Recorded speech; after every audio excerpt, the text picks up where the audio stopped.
What a beautiful, crazy game, huh? I'm telling you, man. Golf and real estate are so related. Reason why I wanted to kick this thing off by talking about golf and real estate.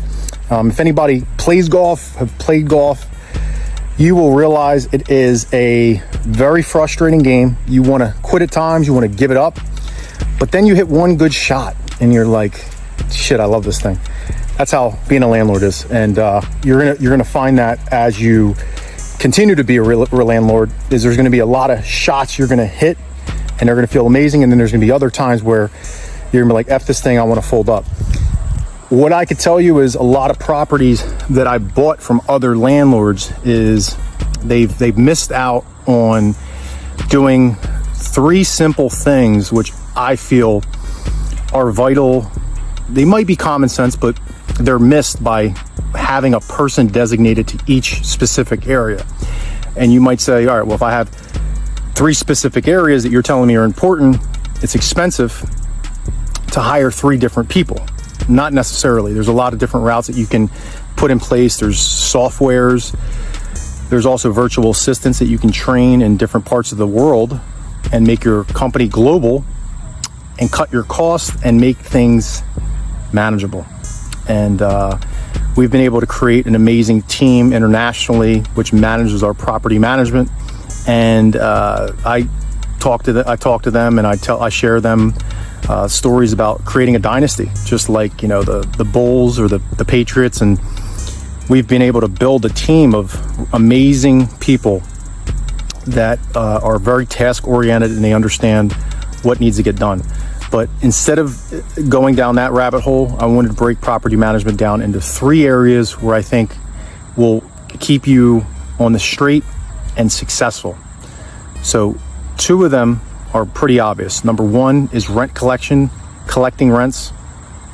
Number 2 would be service calls, making sure your service calls are handled and everything is buttoned up from when tenants need things, okay? And 3 would be paying the bills. Sounds simple, but paying the bills. So you have a mortgage, you have rent, you have water, sewer bills, all those details, you need someone to pay the bills, okay? Inside of those 3 are extremely important things which people forget.